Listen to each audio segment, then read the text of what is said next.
За Канадын сургуулийг төгсчлөө гэж бодлоо. Тэгээд төгссний дараа сургууль маань ажиллах эрх өгөх боломжтой сургууль үгүй юу гэж яаж шалгах вэ гэвэл Google дээр DLI гэж бичээд хайгаад тэгэнгүүт Designated Learning Institution List гэж гараад ирнэ. Энэ дээр дарлаа.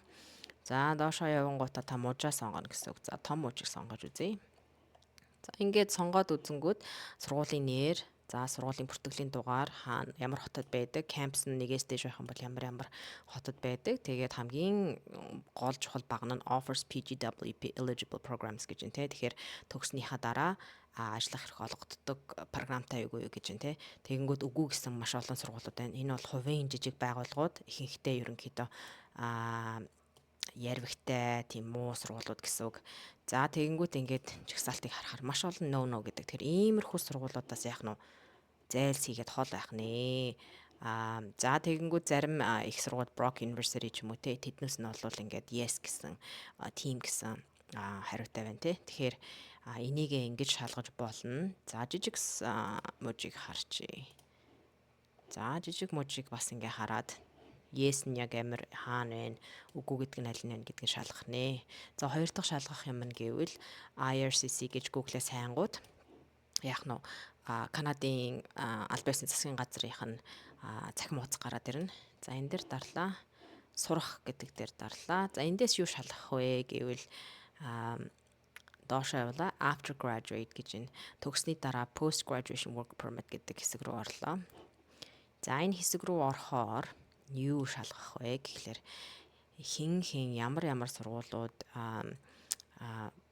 ажиллах эрх олгодог вэ гэдгийг бас шалгана гэсэн үг. За тэгэхээр энэ дээр яах нь бакалавр, магистр, доктор хийх юм бол ерөнхийдөө ажиллах эрх чинь ерөнхийдөө яриггүй гарчнаа гэсэн үг.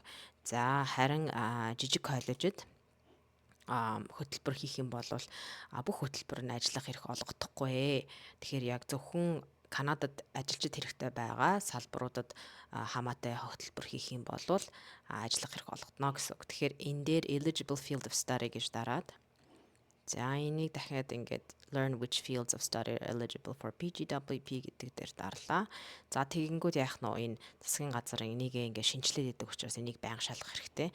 За яах вэ? Газар тариалан, боловсруул, эрүүл мэндийн салбар, за тэгээд trade transport гэдэг иймэрхүү яг энэ хэдхэн салбар дээр хамаатай хөтөлбөр жижиг коллежоос диплом юм сертификатын 8 сараас дээш хөтөлбөр хийх юм бол яах нь төгсчөөд ажиллах эрх авч болох нэ. За тэгэхээр та яах нь хоёр юм шалгах нь байна. За DLI гэдэг юунасаа орж их сургуулаа шалгах нь байна.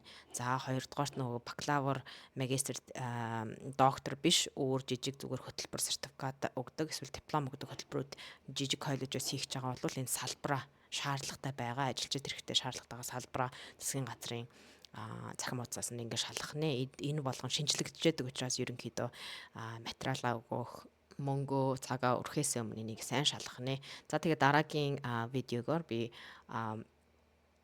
таны сургалтын хугацаа одоо 2 жилийн програм их үү, жилийн програм, 3 жилийн програм, 4 жилийн програм сургалтын хугацаа чинь ажиллах хэрэгтэй ямар холбоотой байдаг вэ гэдгийг ярилцъя. Тэр болтол түр бай.